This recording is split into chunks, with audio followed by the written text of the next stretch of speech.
Amen. Amen. Ngizocala ukubingelela ibandla igameni lenkosi yethu uJesu Kristu. Amen. Amen.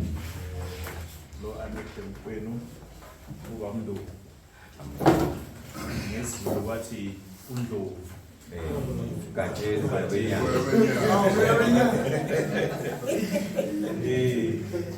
Khumbula ngalesikhathi siyele ingwavu. Yeah. Bathi ugatsheni. Yeah. Uzofika khona ngale. Mara mangiyeli impoko ekhaya bathi undlovu. Hayi bakhuluma kahle. So mina isiZulu sami asikho straight. Yeah. So ngizocela umzalwane la amela ukuthi mangikhuluma uzoba interpret. Angazi ukuthi uyasazi isivenda. Hayi lapho angifiki. Hayi ngizosebenzisa isingisi ukuthi mhlambe if bakhona bangakwazi bangasazi isingisi uzokwazi uyi-interpreta ukuthi sonke sibe hambe kahle. Amen. Amen bazalwane. Amen. I would like to thank our Lord Jesus Christ for giving us this opportunity. Ngifisa ukubonga inkosi Jesu Kristu ngalithuba asinikeze lona So that we are gathered here today. ukuze sikwazi ukubuthana namhlanje. It was not because we are wise, Akusukuthi mhlambe ngoba sihlakaniphile, it's because God allowed it to be so. ingenxa ukuthi uNkulunkulu ukuvumele lokho kube kanjalo. Amen bazalwane. Amen. Sibonge umndeni kaMdlalose ukuthi uzivumele ukuthi size sihlanganyele la namhlanje. Siyababonga ukuthi sibuya emakhaya ahlukene.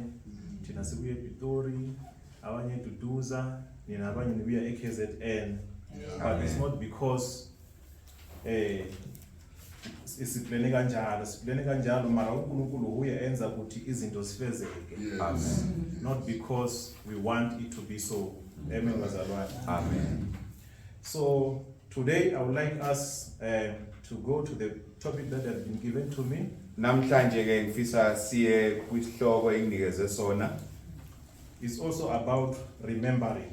Nase sithinta ukukhumbula. Njengoba umzalwane naye uDumisani he came here about the topic remember your creator in your youth. Njengalokho umzalwane ke uDumisane ukuthinta isihloko sokukhumbula ebheka indaba ukukhumbula uNkulunkulu ebusheni bethu. Let me not forget to thank all the speakers. Angingakhohlwa ukubonga zonke izikhulumi, Ubaba brother uJabulani bakuNdebele, umkhulu azela and then asinikeza isifundo about the greatest commandment. ngomyalo omkhulu. Amen bazalwane. Amen. Let's go to the book of Matthew Asencwadini kaMathewu chapter 22 isahloko 22 verse 37. indima la uverse 37.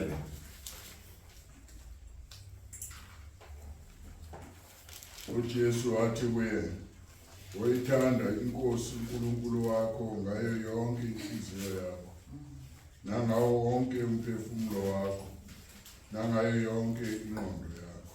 Amen bazalwane. Amen.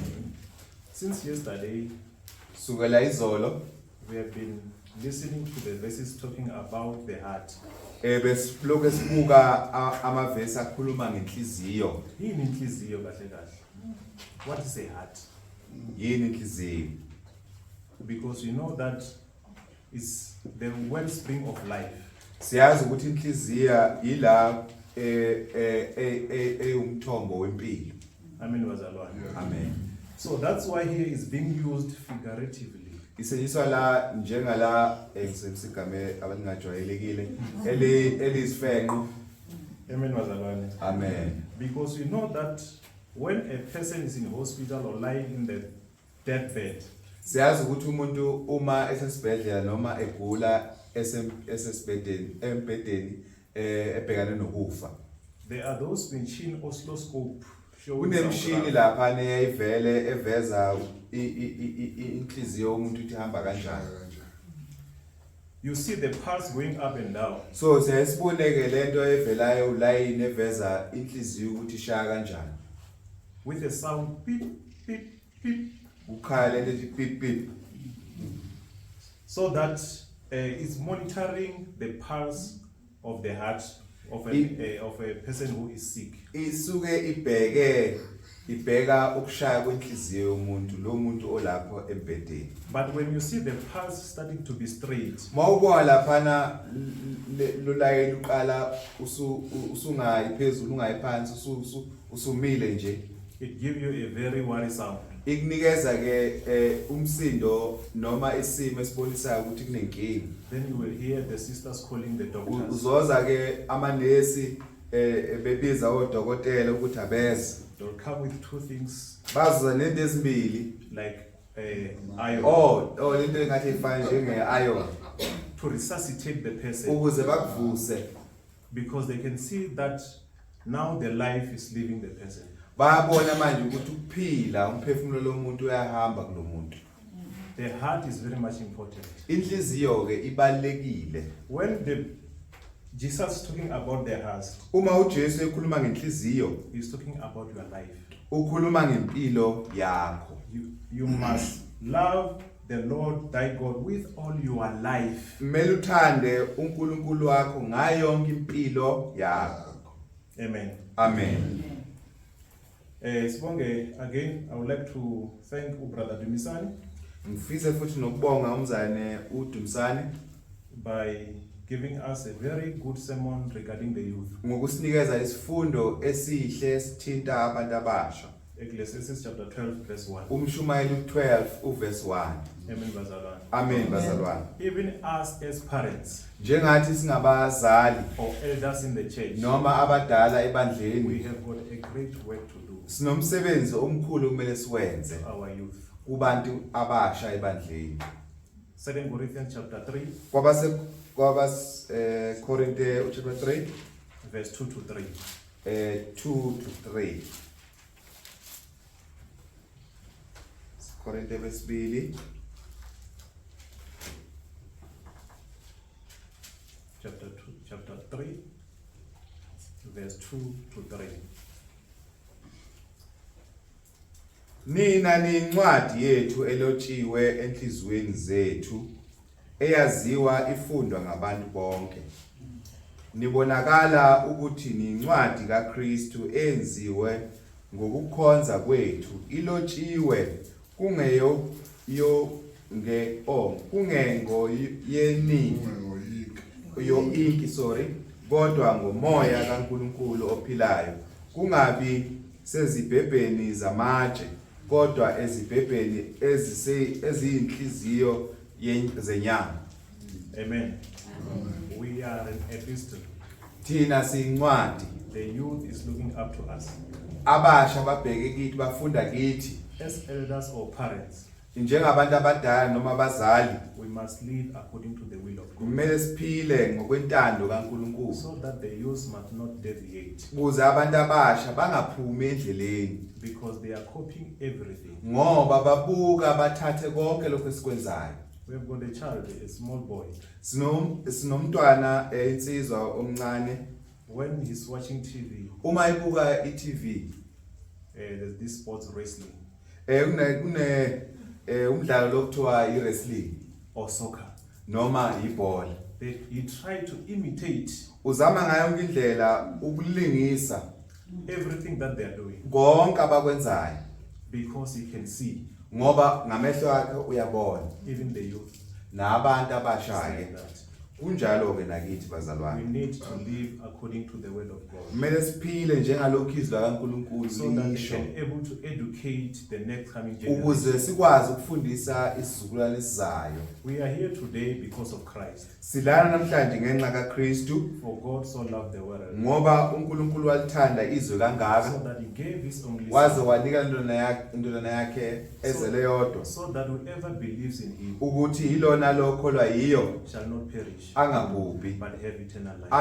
kodwa abe nokuphila okuyinguna phakade. He was not sent here to condemn the world, Wayengazanga ukuza la ukuba azolahla umhlaba but to save everyone from kodwa sins. ukusindisa kuzo zonke izono zabantu. Amen, bazalwane. Amen. So we thank God because we are here today. Simbonga uNkulunkulu ngoba sikhona namhlanje bazalwane. Sithe siyohlangana nge-Good Friday. Amen. Some they've traveled so far. Abanye bahamba amabanga amade. They've got their own things to celebrate. Kunezinto zabo mhlawumbe bayihlelile ukuba bajabule kuzo. But here we are celebrating the death and resurrection of our Lord Jesus Christ. Namhlanje ke sikhumbula noma si celebrate ukufa kweNkosi Jesu Kristu. Amen. Nokuvuka kwakhe kwabafileyo. With these few words, I would like to thank the brothers who came here and speak. Ngamala wamazi ke ngithanda ukubonga nabazana abazilela bazokhuluma. Now let me go into what I've been asked here to do. Ake ngene ke kulokhu engicela ukuthi ngikwenze. Remember the saints who faced trial for the cause of Christ. Asikhumbule amaKristu abhekane nobunzima ngenxa legama likaKristu. Let's go to the book of Colossians chapter 4 verse 18. Asencwadini yabaseKolose chapter 2 Chapter 4 or 4 verse 18. 4 verse 18. 4 verse 18 Colossus.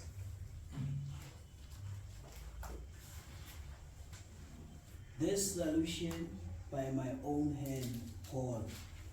Remember my chains. Grace be with you. Amen. Amen. Amen. These are the words from Apostle Paul Amazwi la abuya kumpostoli Paula to the church in Colossia, kuyibanda liseKolose so that they must remember him in his chain. ukuze ubhala lokhu ukuze bamkhumbule ekubosheni kwakhe.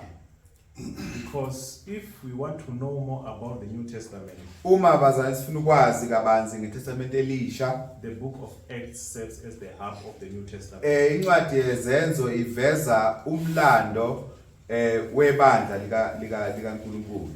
All the epistles coming after the book of Acts Zonke incwadi or the letters ezivela emva kwencwadi yezenzo you will find them in the chapters of the book of Acts. uyothola ngalawo mabandla ngalezi incwadi nalawo bandla okukhulunywa ngazo encwadini yani yezenzo. Amen. Amen. Let's read the book of Hebrews chapter 10, verse 32 to 34.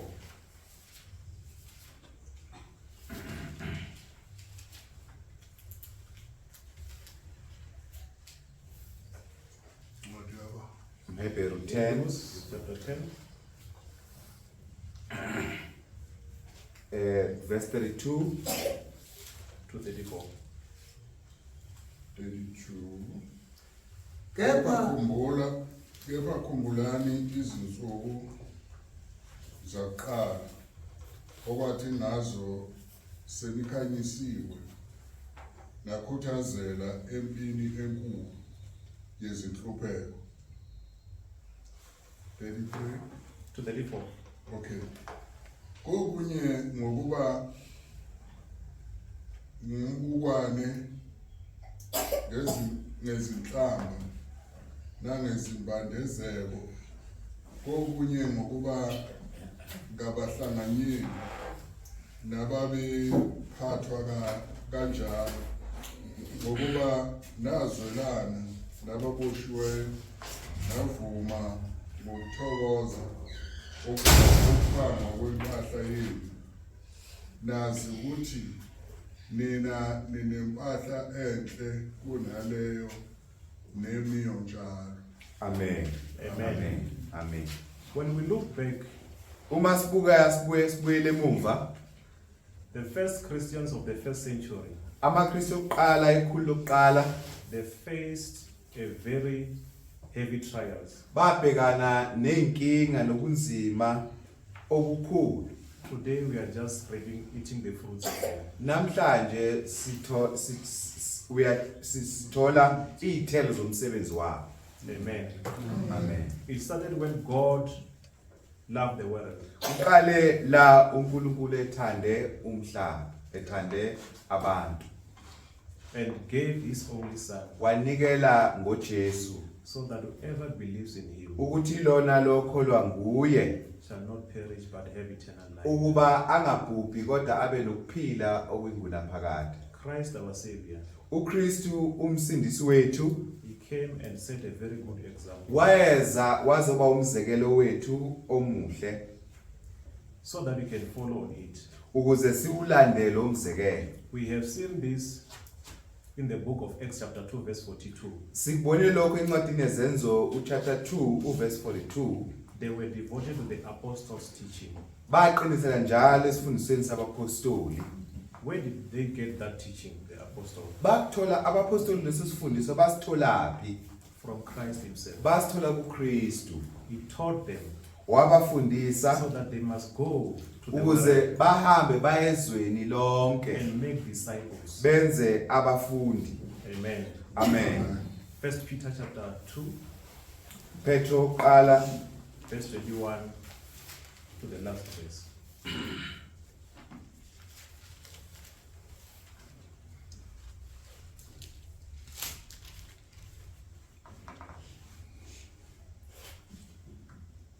Verse 21. Going down to 24 or 20, yeah, to the last verse. Ngokuba nabizelwa khona lokho ngokuba uKristu wahlushwa ngenxa yenu enishiyelwa isibonelo sokuba nilandele ezinyathelweni zakhe ongenzanga isono akufunyanwanga nangofiso emlonyeni wakhe wathi ethukwa kaphindisana athuke ehlushwa akasongelanga kepha wanikela kuye owahlulela ngokulunga yebo owathwala izono zethu emzimbeni wakhe emthini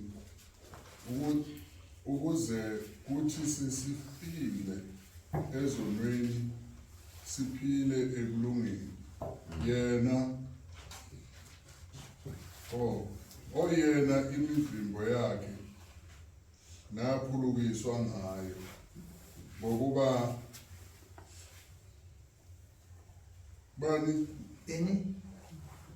beni njengezimvu ezidukileyo kodwa manje seniphendukele kumalusi nombonisi wemphefumulo yenu. Amen. Amen. He set a very good example. wasinikeza umzekelo omuhle. So that's why I opened the book of 2 Corinthians chapter 3 verse 2 to 3.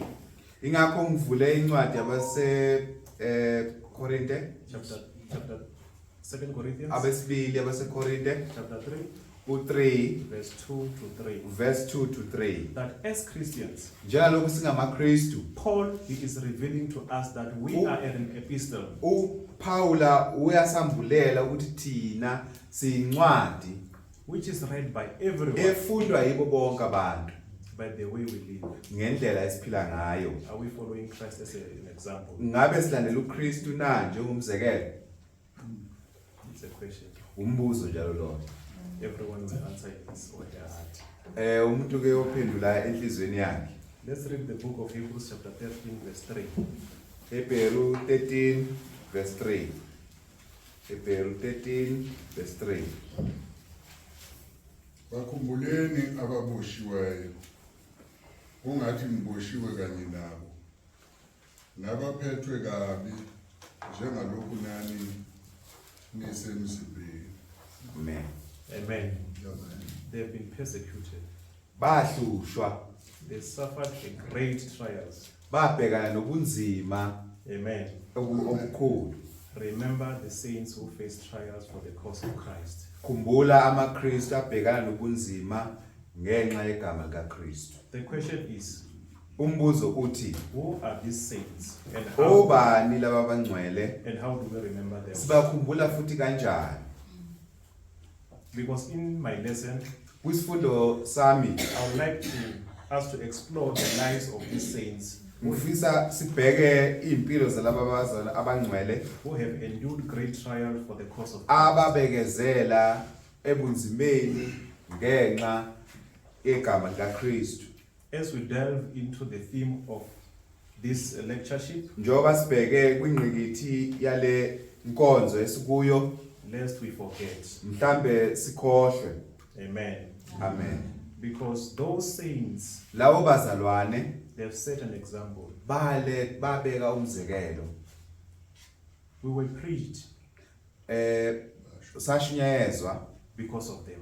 ngenxa yabo. They've carried the torch, Bahamba nesibani, the gospel torch, isibani okuli ivangeli. and pass it over from generation to the next generation. Basedlulisela kwisizukulwane nesizukulwane esizayo. I don't know Paul physically. Angimazi uPaul ngaze ngambona ngamehlo. I don't know John physically. Angimazi uJohn ngamehlo. I don't know Luke physically. Angimazi uLuke ngamehlo. But when we hear, Kodwa uma sizwa we learn a lot of things from them. sifunda kakhulu masizwa ngabo. Because you know that man's greatest need is to know God. Siyazi isidingo somuntu esikhulu kumazi uNkulunkulu. John chapter 17 verse 3. John 17 verse 3.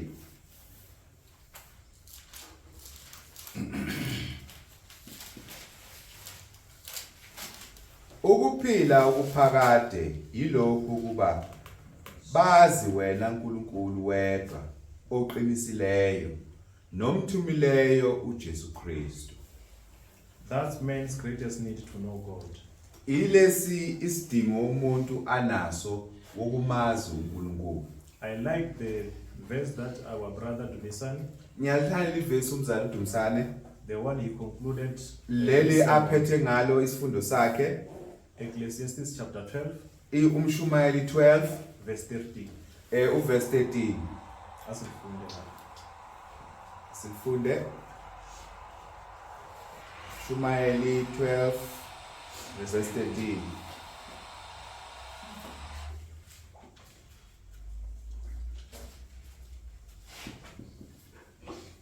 ngokuba uNkulunkulu uyakusiyisa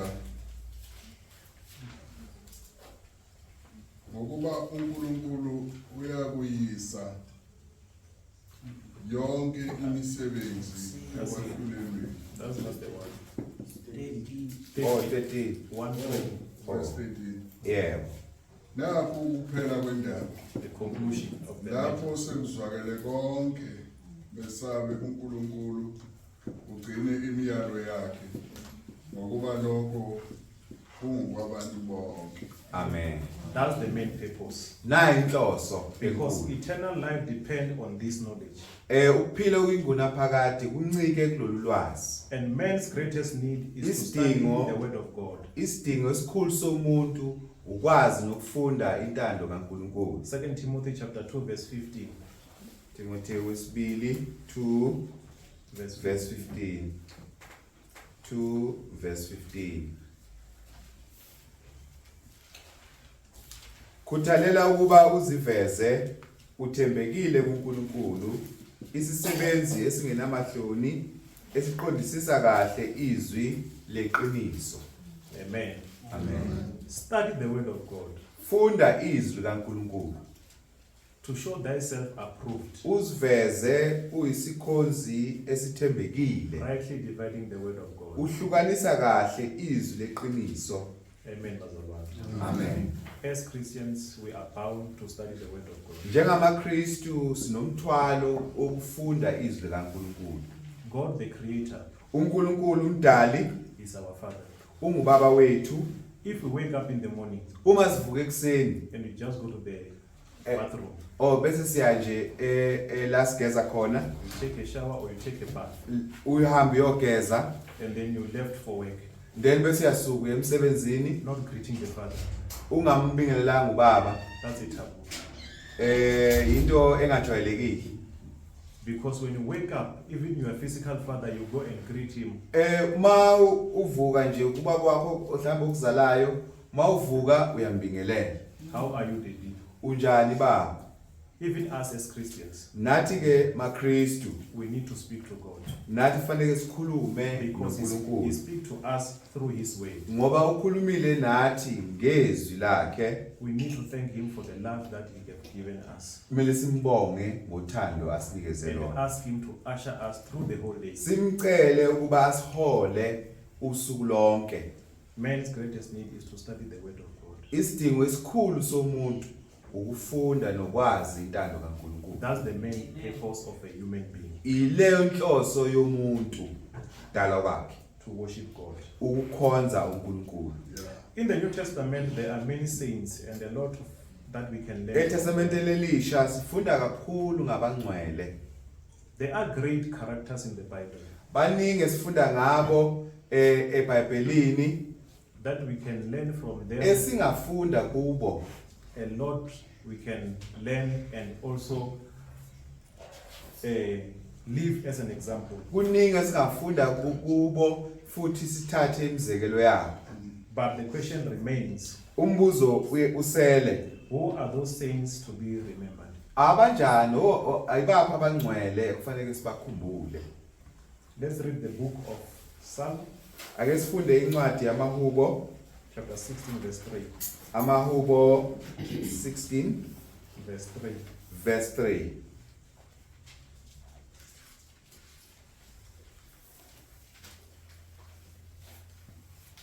As for the saints who are on the earth, they are the excellent ones, in whom is all my delight. Amen. Amen. In this book, Kule ncwadi a saint is a person who is holy and set apart for God's purpose. kule ncwadi ongcwele umuntu okhethekile umsebenzi o-special kaNkulunkulu. And the word saint comes from the Latin word Leli gama elithi ongcwele noma ngesilungu saint livela olwimini lesiLatin sanctus, elithi sanctus which means holy. elisho ubungcwele. Amen. Amen. Let's go to the book of Mark, Asencwadini kaMarku chapter 16, chapter 16 verse 15 to 16. Marko 15 16 is it 16 to 17 15 to 16. or 15 to 16. Wayesithi kubo hambani niye ezweni lonke nishumayele ivangeli kukho konke okudaliweyo. Okholwayo akabhathizwe uyasindiswa, kepha ongakholwayo uyabulawa. Saints are men and women Abangcwele abesilisa nabesifazane who have obeyed the gospel abathobele ivangeli and were baptized into Christ for the remission of their sins. ababhabhadiswa ukuze basindiswe ezonweni zabo And they devote themselves to the work of the Lord. bazinikele emsebenzini wenkosi. That's why Christ says on the great commandment, Ingakho uKristu kumyelo omkhulu love your God with thy heart, thanda uNkulunkulu ngayo yonke inhliziyo yakho. because your heart is the part of you, the whole life in you. Ngoba inhliziyo yakho impilo yakho yonke. Amen. Amen. Acts chapter 2, verse 47. Zenzo 2 verse 47. Here we see the great work that the disciples, after they've been sent by Christ, what they did afterwards. Bemdumisa uNkulunkulu bethandeka kubantu bonke. Inkosi yenezela ebandleni imihla ngemihla abasindiswayo. Amen. Amen. That's the work of the disciples, what they did. Umsebenzi wabafundi abawenza. Amen. Amen. They play a very great role so that even us today we call ourselves Christians. Labazane basebenza namhlanje sizibiza ukuthi singamaKristu ngenxa yemisebenzi abayenza. This topic that has been given, Lesihloko enginikeze sona it can be divided or subdivided into a series of sermons. singahlukaniswa kuyifundo ezingafundiswa ngalesihloko because there are a lot of things that we can talk about. ngoba ziningi into esingaxoxa ngazo. But I'll try to summarize it Ngizozama ukuthi ngigoqe because of time. ngenxa yesikhathi. Amen. Amen. The first saint that I'd like us to speak about, Abangcwele ngifisa sibabuke la John the Baptist. uJohani uMbhapatisi. Let's read the book of Mark chapter 1 verse 2 to 4. Ayisifundi incwadi kaMark chapter 1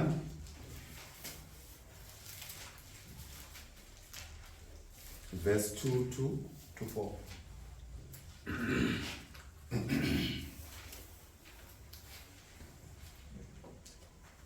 Njengokulotshiwe kumprofeti uIsaya ukuthi bheka ngiyakuthuma isithunywa sami phambi kwakho esiyakulungisa indlela yakho. Izwi lomemeza ehlana lithi lungisani indlela yenkosi nenze imikhondo yayo iqonde. Wavela uJohana ebhaphathisa ehlane eshumayela umbhaphathiso ukuphenduka kube ukuthethelelwa kwezono. Amen. Amen. John came as a witness uJohani weza njengofakazayo and testified for Christ. wafakaza ngoKristu. He was a front runner Uye obemhambela phambili uJesu or a messenger. noma othunyiweyo. He was sent ahead by God to pave the way for Christ. Wayethunyelwe uNkulunkulu kuba alungise indlela kaKristu. John chapter 1 verse 6 to 9.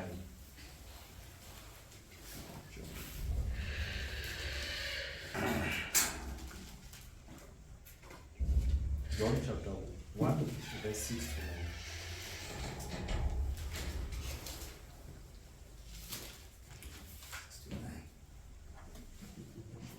Kwavela umuntu ethunyiwe nguNkulunkulu igama lakhe linguJohani. Lo wezela ubufakazi ukuba afakaze ngokukhanya ukuze bonke bakholwe ngaye. Yena wayengasikho ukukhanya kepha wayezofakaza ngokukhanya. Amen bazalwane. Amen. He was sent ahead by God to pave the way for Christ. Amen. Because you can still remember in those four synoptical book of Gospels, Njoba bazansikhumbula lezi incwadi ezine ekhuluma ngempilo kaKristu. when we read about Maria, Masikhuluma sifunda ngoMaria mother of Jesus, owazala uJesu. when she visited Elizabeth, Uma evakashela uElizabeth, when she gave Elizabeth a hug, uma enike anga uElizabeth bebonana, both of them they were pregnant. bobabili ngesikhathi babezithwele. Something happened in Khona her womb, okwenzeka kuye in Elizabeth's womb. okwenzeka kuElizabeth esibelethweni. Amen. That was God himself KwakuNkulunkulu qobo revealing to us that John was going to be the front runner, ayibonisa uNkulunkulu ukuthi uJohani uye ozohambela phambili because Elizabeth she was ahead in month. ngoba uElizabeth ngalesikhathi ekukhuleleni kwakhe Ahead phambili. of Maria, yes, Maria's pregnancy. Amen. Amen. We learn a lot from John Sifunda okuningi kuJohani preaching the way eshumayela izwi so that people must repent. ukuze abantu basindiswe. They must be waiting for someone who is coming, who is greater than him. Kumele balindele ozayo futhi lozayo omkhulu kunaye. He even said, I'm not supposed to even to untie the lace of the sandal. Ngendlela amkhulu ngakhona angifanele nokufanele ukuze ngithinte nezicathulo zakhe. Amen. Amen. But it was he suffered a very painful death. Kodwa uJohani masifunda ngaye wafa kabuhlungu. He suffered a very severe or painful death. Wafa kabuhlungu uJohani. John was beheaded for the cause of Christ. uJohani wanqunywa ikhanda ngenxa yomsebenzi He kaKristu. was arrested.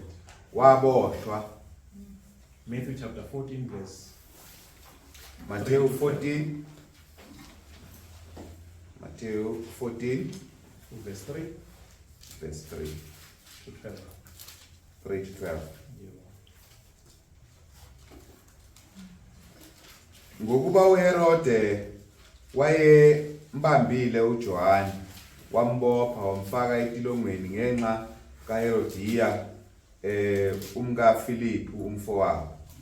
Lokhu uJohane wayethe kuye, awuvunyele ube naye. Kuthe efuna ukumbulala wesaba abantu ngokuba bathi ungumprofeti. Kepha ngosuku lokuzalwa kukaHerodi indodakazi kaHerodiya yasina phambi kwabo, yamjabulisa uHerodi. Kwenzeka ukuba ayithembise ngesifungo ukuyipha lokho engakucela. Yona isifundisiwe ngunina yathi, ngiphe lapha ngoqwembe ikhanda likaJohane uMbhapatisi. Amen. Amen. Okay. When you live by the word of God Uma uhamba ngezwi likaNkulunkulu as an epistle, njengencwadi efundwayo, people they will hate you. abantu bazokuzonda. Whenever you speak the truth, Uma ukhuluma iqiniso they will try to shun away from you bazobalekela because you are speaking the truth. ngoba ukhuluma inyaniso. Because Herod was not supposed to do something like that. uHerode uyazi naye kwangafanelanga yenze leyo. Because John is rebuking that you are not supposed to take your brother's wife. uJohane yamvezela uHerode ukuthi awuvumelekile ukuthatha umka mfweni, But because he wanted the wife, ngoba ebemfuna lo wesifazane he arrested John. wambopha kuJohane. Even the wife, Naye ke lo nkosikazi he wanted John's head naye befuna ikhanda lakhe so that it can be chopped, so that ke so that he izosuswa can be with Herod. kuze akwazi ke abe nesithandana sakhe. Amen, bazalwane. Amen. So John is one of the person or the saint who suffered. uJohane umunye ke wabangcwele owahlupheka. Now we have got Saint Luke, the second one. Sinomunye futhi uLuka esifunda ngaye. There's a four synoptical book of gospel. Kuzo zonke incwadi lezi ezu4 ekhuluma ngempilo kaJesu, He wrote the book of Luke. wabhala incwadi le esithi incwadi kaLuka. He also writes the book of Acts. Uye futhi wabhala incwadi yezenzo. They did a great work. Benza umsebenzi omkhulu abazalwane. Amen. Amen. I would like to thank my brother as well here standing next to me. Okay. Thana nokubonga nomzalwane oseduze kwami la emla Because he's also doing a great work. ngoba wenza umsebenzi omkhulu. When you see the table next to us, Njengoba ubona itafula eduze kwethu there are two books kuneincwadi ezimbili recording everything. ziloba okwenzakalayo, All the sermon that he did zonke izifundo azenzile from his youth ebusheni bakhe till today, namhlanje he's writing them down. uyazibhala phansi, Also uploading on the YouTube alethe ku YouTube so that others akuthi abanye will able to watch and listen what he did. ukuze abanye bakwazi ukubona babuke ukuthi kwenzakalani. It's a record. Kungumlando. Even Luke, he did a very great job NoLuke ke wenza lo umsebenzi, noting everything down, wayibhala konke okwakwenzeka. more especially in the book of Acts, Mawufunda umlando webandla incwadi zenzo, because in those two books kulezi ncwadi ezimbili he was writing to his son in Christ, wayibhayela indodana yakhe kuKristu Theophilus. uTheophilo. I read his Sabelo's book, Speak These Things. Ngifundile incwadi kaSabelo ekhuluma ngalezi zinto. He wrote about his son Melchizedek. Wakhuluma ngomntana wakhe uNtokozo That I Melchizedek. wish for you one day Ngiyafisa ukuthi ngelinye ilanga uhambise ivangeli. uhambise ivangeli.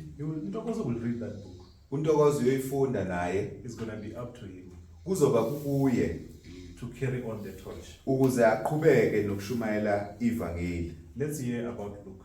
Ake sifundeke ngoLuka. Luke chapter 1 verse 1 to 4.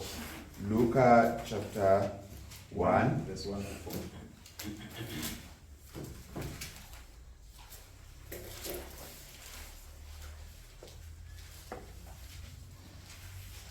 njengokuba abaningi sebezamile ukulanda ngokuhlelekile ngalezo zindaba ezigcwaliseke phakathi kwethu, njengalokho basinika zona labo ababekhona kwasekuqaleni, bazibona ngamehlo beyizikhonzi zezwi.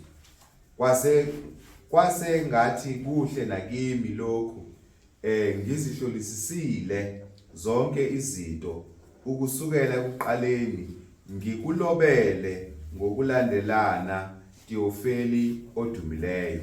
Amen.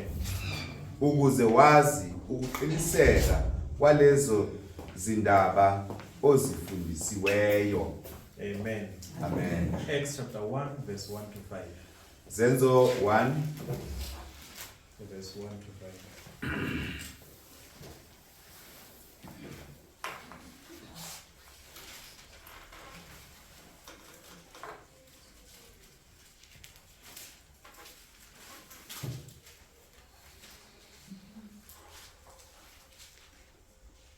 Acts chapter 1, verse 1 to 5. Incwadi yokuqala ngayiloba Theophili, ngakho-ke uJesu aqala ukukwenza nokukufundisa. Kwaze kwaba lusuku akhushulwa ngalo. Sebayalile ngomoya oyingcwele abapostoli ayebakhethiwe. Waziveza kubo ephilile emva kokuhlupheka kwakhe ngobufakazi obuningi wabonwa yibo izinsuku ezingama40 ekhuluma ngezombuso kaNkulunkulu. Kwathi ehlangene nabo wabayala ngokuthi ningamuke eJerusalema kodwa nihlalele isethembiso sikayise enasizwa ngami. They heard from Luke. bezwa ngoLuka. From these two books, we see a great work of Luke, Siyabuka kulezi incwadi ezimbili ukusebenza kukaLuka, trying to reveal to us ezama ukuveza kithi the true doctrine of Christ. eveza isifundiso seqiniso sikaKristu. He was a Gentile and the only New Testament writer who was not a Jew. Wayengowezizwe, uye kuphela owabhala iTestament elisha engowezizwe. You can write Colossians chapter 4, verse 10 to 11. Yababhalayo Colossians chapter 4, verse 4. chapter 4, verse 10 to 11. Yeah. He was a doctor or a physician. Waye udokotela noma ngeligama inyanga. What does this reveal to us? Lokhu kusivezelani bazalwane? You can have your career work, Ungaba ke nomsebenzi owenzayo la usebenza khona, but that does not hinder you to do the work of God. lokho akukuvimbi ukuthi wenze umsebenzi kaNkulunkulu. Amen. Amen. And in most of his writing, Kuzo konke akulobile, how do we see that he was a physician? sibona kanjani ukuthi waye ungudokotela? By bringing out medical terminologies. Eveza ekubhaleni kwakhe amagama aveza ukuthi ungudokotela. And he was also a companion of Paul. Wayehlala njalo ehamba noPaula. And this evidence by the we in the book of Acts. Ilokho esikubonayo ke ukuthi wayehamba noPaul njalo ngamagama uma ebhala afana nokuthi we are bored to sihamba singena umkhumbi because he was with him. ngoba wayenoPaul. Amen. Amen. You can see in the book of Acts chapter 16 and chapter 20. Siyakubuka lokho incwadi yezenzo chapter 16 verse 20. Chapter 16 and chapter 20. 16 and chapter 20.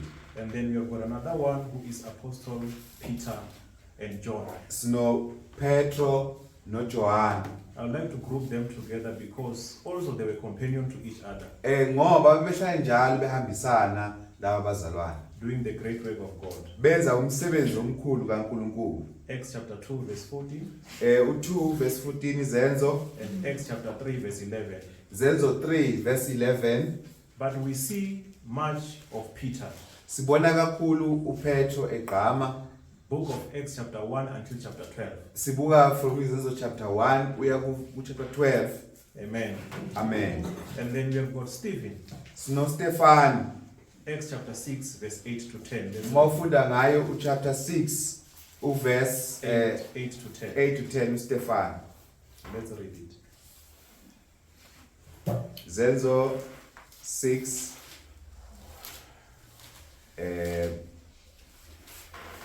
Verse 8 to 10. seyitholile asifundele. Those who have got phones, they can speed up that paging the Bible. Hayi masifundele. 8 to 10 uzala. Kepha uStefane egcwele umusa namandla wenza isimangaliso nesibonakaliso ezinkulu phakathi kwabantu. Kwase kusuka abanye besinagogo elithiwa elaba Libetino Yeah. nabaseKurene nabase-Alexandria nabavela eKilikiya nase-Asiya baphikisana noStefane. Verse 10, kepha babengenamandla okumelana nokuhlakanipha ngomoya ayekhuluma ngawo. Khona bathenga amadoda ethi simzwile ekhuluma amazwi enhlamba ngoMosi nangoNkulunkulu. Bavusa abantu namalunga nababhali bamvukela bambamba bamisa emphakathini. Bamisa ofakazi bamanga abathi lo muntu akayeki ukukhuluma amazwi ngale ndawo engcwele nangomthetho. Ngokuba simzwile ethi uJesu lo waseNazaretha uza kuchitha le ndawo aguqule imithetho asinika yona uMose. Kwathi bemgqolozela bonke ababehlezi emphakathini babona ubuso bakhe kungathi ubuso bengelusi. Amen. Amen. Stephen is one of the saints uStefane omunye wabangcwele who faced trials owabhekana nezinkinga for the cause nobunzima of Christ. ngenxa yegama likaKristu. A man full of Holy Spirit, Umuntu wayegcwele umoya ongcwele with wisdom from above. enolwazi noma nokuhlakanipha kwasezulwini. Before they stoned him, Ngaphambi kokuba bamkhande ngamatshe, he gave a very great lesson, washumayela noma wakhuluma starting from the Old Testament eqala ethatha ngalo kuTestament elidala until the resurrection of Jesus Christ. kuze kufike la ekuvukeni kaJesu Kristu. And then they were so angry at him, Bathukuthela ababelalele, they conspired to kill him. benza icebo lokumbulala. Amen. Amen. Amen. Philip is one of them. uPhilip futhi omunye wabo. Acts chapter 8, verse 1. Izenzo 8 verse 1. Sekufunda? Cela sifunde nayo. Izenzo 8 verse 1. Now Saul was consenting to his death. At that time, a great persecution arose against the church which was at Jerusalem, and they were all scattered throughout the regions of Judea and Samaria, except the apostles. Funda. And devout men carried Stephen to his burial. Read verse 4 to 7. Therefore those who were scattered went everywhere preaching the word. Then Philip went down to the city of Samaria and preached Christ to them. And the multitudes with one accord heeded the things spoken by Philip, hearing and seeing the miracles which he did. For unclean spirits, crying with a loud voice, came out of many who were possessed, and many who were paralyzed and lame were healed. And Amen. they- Bazalwane. Amen. After the death of Stephen, Emva kokufa kaStefan, the disciples started to scatter abafundi bahlakazeka, because they were terrified babethukile because of the death of Stephen. ngendlela uStefan afa ngayo. They died in the cause of Christ.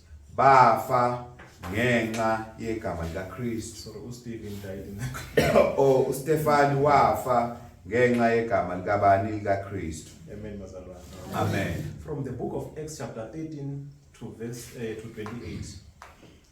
Izenzo 13 Chapter 13 to chapter 28. ukuya ku chapter 28. We found Paul.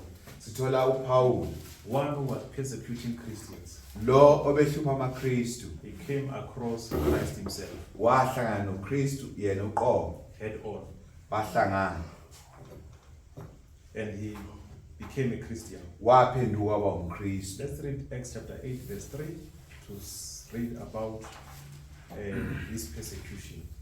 Zenzo 8 Verse 3. verse 3. As for Saul, he made havoc of the church, entering every house and dragging off men and women, committing them to prison. Amen. Amen. So he was persecuting Christians, Wayehlukumeza amaKristu going to the government, getting an interdict eya kuhulumeni noma kubaphathi efuna incwadi to persecute Christians. ukuze ahluphe azingele amaKristu. But he came across Christ himself. Wasehlangana noKristu uqobo. Why are you persecuting me? uKristu yambuza ukuthi yingani ungizingela. Chapter 9, Acts, verse 1 to 6. Ezenzo 9 Verse 1 to 6. Then Saul, still breathing threats and murder against the disciples of the Lord, went to the high priest and asked letters from him to the synagogues of Damascus, so that if he found any who were of the way, whether men or women, he might bring them bound to Jerusalem. As he journeyed, he came near Damascus, and suddenly a light shone around him from heaven. Then he fell to the ground and heard a voice saying to him, Saul, Saul, why are you persecuting me? And he said, Who are you, Lord? Then the Lord said, I am Jesus, whom you are persecuting. It is hard for you to kick against the goads. So he, trembling and astonished, said, Lord, what do you want me to do? Then the Lord said to him, Arise and go into the city, and you will be told what to do. Amen. Amen. We can see now he came head on with Christ himself. Siyabona ukuthi wabhekana noKristu And he sent him to those who will help him. wamthumela ke kulabo abazomsiza. He suffered as well by the cause of Christ. Naye uPaula wabhekana nokuhlushwa ngenxa yegama likaKristu. To the look of things, you can see it seems like it was a revenge. Mawubheka mhlawumbe ngelinyiso ngabuka ngathi uNkulunkulu ebeyiphindisela.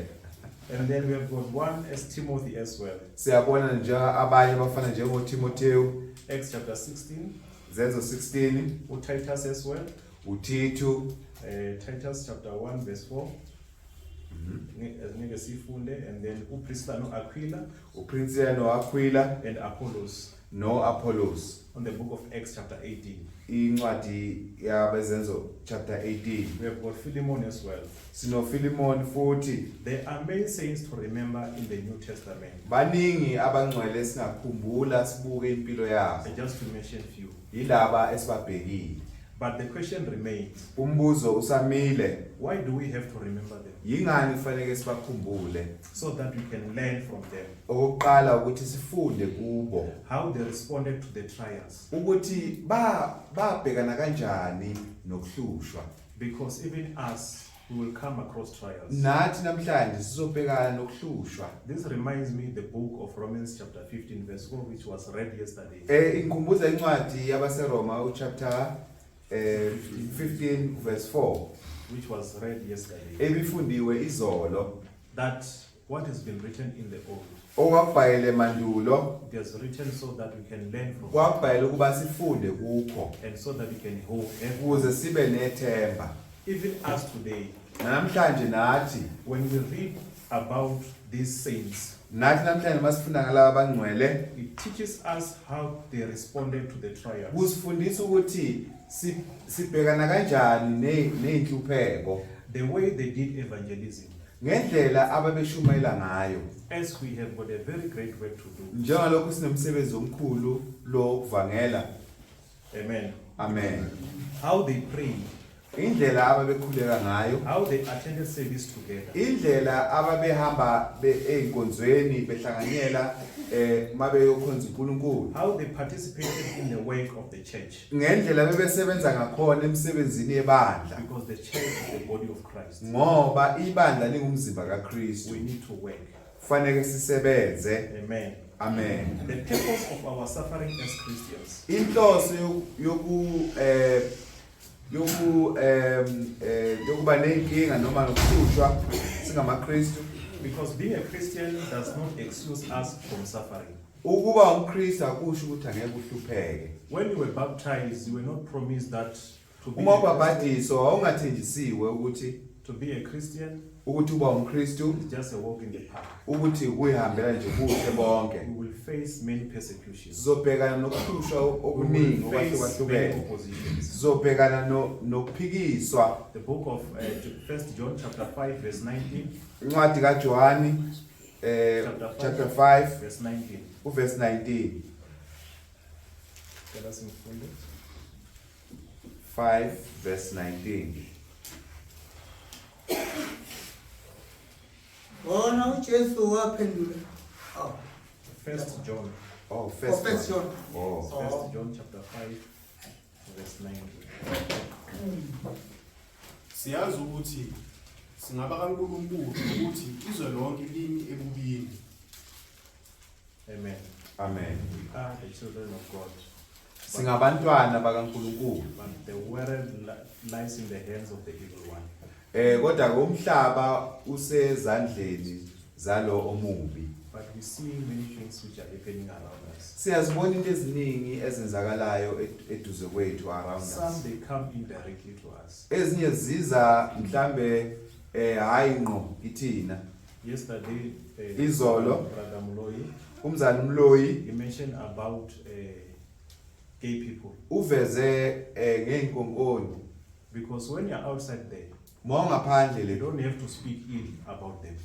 akufanelanga ukhulume kabi ngabo Because the government protect them. ngoba uhulumeni ubavikele. But when you read the book of Romans, Uma ufunda incwadi yabaseRoma chapter 1, chapter 1 verse 28 downwards, uma ufunda from verse 28 speak uyehle about wezansi those ill things that they are doing. uveza izinto ezimbi abazenzayo. A woman marries a woman.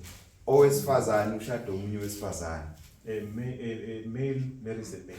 Owesilisa aphinda ashada omunye futhi wesilisa. That's a taboo in the eyes of God. Lokho akuvumelekile kubi emehlweni kaNkulunkulu.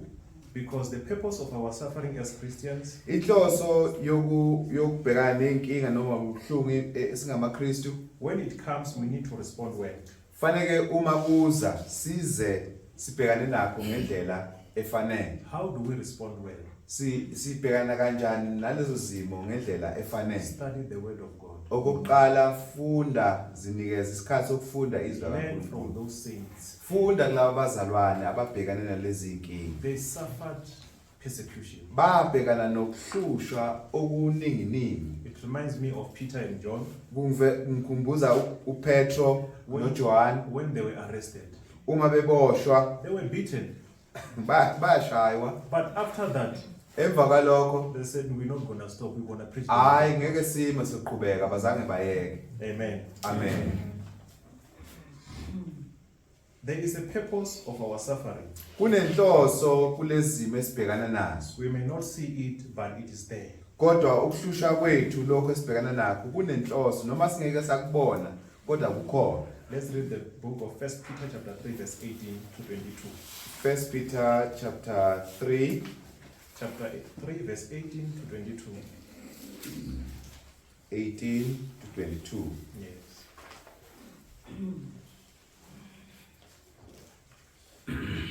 Ngokuba naye uKristu wahlupheka kwaba kanye nezono olungileyo ngenxa yabangalungile ukuba asiyise uNkulunkulu ebulawa enyameni kepha ephiliswa emoyeni.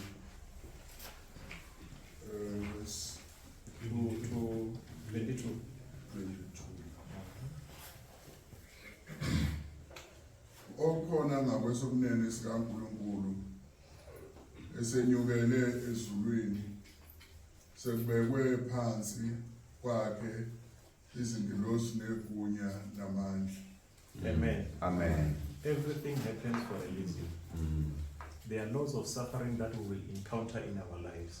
Konke kwenzeka ngesizathu, ziningi izinto ezibuhlungu noma ukuhlupheka esobhekana nakho But there empilweni is zethu. a reason.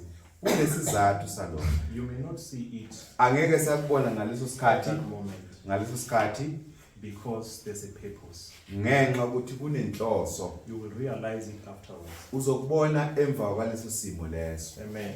Amen. It also opens doors for evangelism Lokho opportunities ukuhlusha kwakho futhi kuveza amathuba okuvangela if you are rooted to the word. uma uhleli ezweni. Amen. Amen. Amen. How do we remember the saints who face trials? Sibakhumbula kanjani abazalwane ababhekana nenkinga noma nokuhlushwa? Sibakhumbula kanjani? How do we remember the saints who face trials? Sibakhumbula kanjani abazalwane ababhekana nokuhlushwa? By praying for them, Okuqala ngokubakhulekela, showing compassion and empathy, ngokubazwela ukuba sesimeni ababhekane nazo. because as we are living today, Njoba siphila namhlanje, there are those who are suffering. bakhona phakathi kwethu ababhekane nobunzima. They are being tried in all different ways. Bayahlushwa kuzo zonke izimo. Us who are being equipped or who are being matured, Thina esikhulileyo we need to help them. faneke sibasize. We need to carry their hand. Faneke sibambe isandla sabo. We need to show compassion and empathy. Faneke sibonise uzwelo. And we need to support them, their work in the Lord. Faneke sibasupporte kumsebenzi abawenzayo. How do we do so? Senza kanjani? We can support them financially, Singanikela kulabo bazalwane ababhekana nezimo ezikanjalo. by physical needs, Kuyidingo abanazo, encouraging them, ngokubakhuthaza, welcome and visit them. ngokubavakashela noma ukubamema emakhaya. But because nowadays it's very difficult Namhlanje kunzima to visit people or to invite people ukumema abantu noma ukuvakashela abantu. because they say the cost of living is too high. Bathi izinga lokuphila seliphezulu. Umkhulu ushilo la. Okay. You can speak in English. Actually, even ipara, you need to welcome the person. Nephara ke fanele kulamukele. Hey, you must give them food. Banika ukudla. Those who are in need, Laba banesidingo give them something.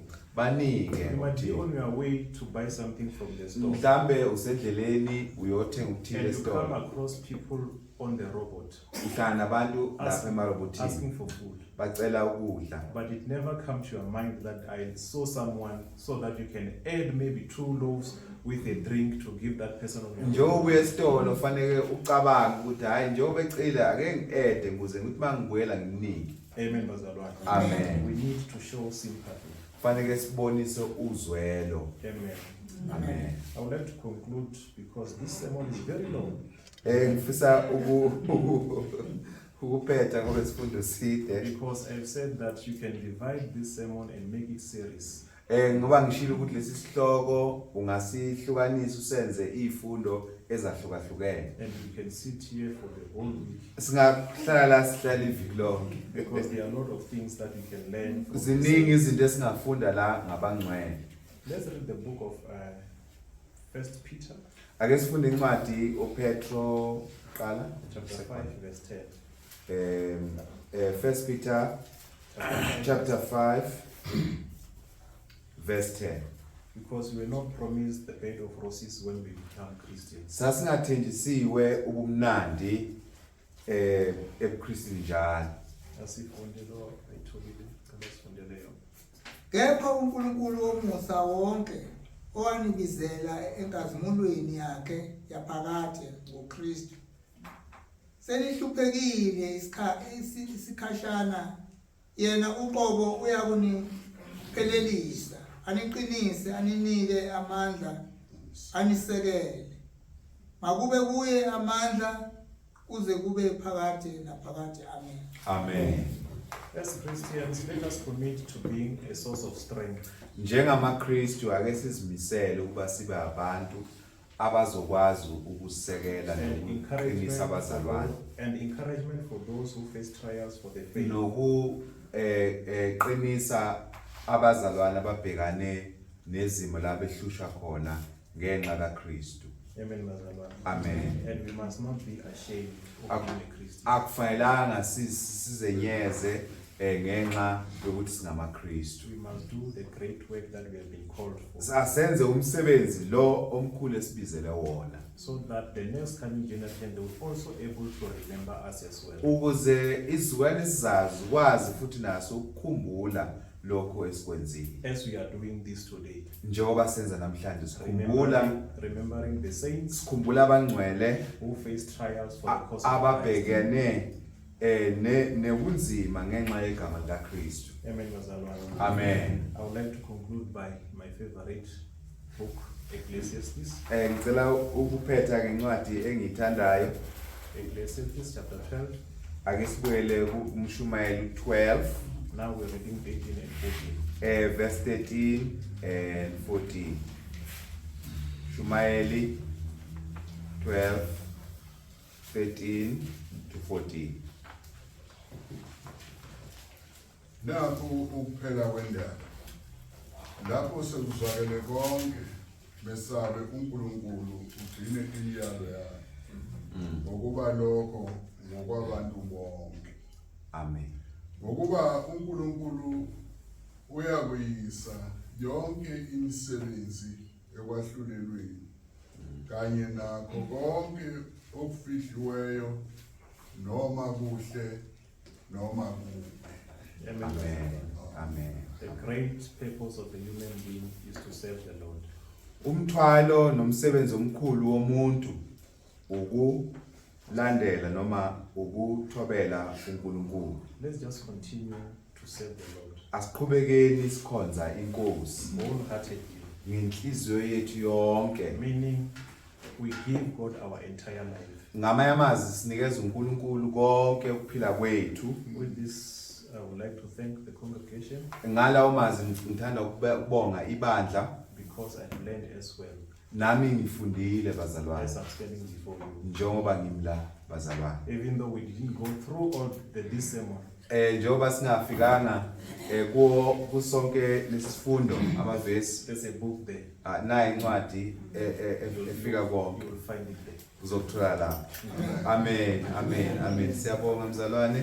Chorus komama chorus bese ke emva kweli chorus ngenxa yesikhathi sokuyisikhathi selunch bazalwane ngizocela ke emva kwechorus ngicele mhlambe umzalwane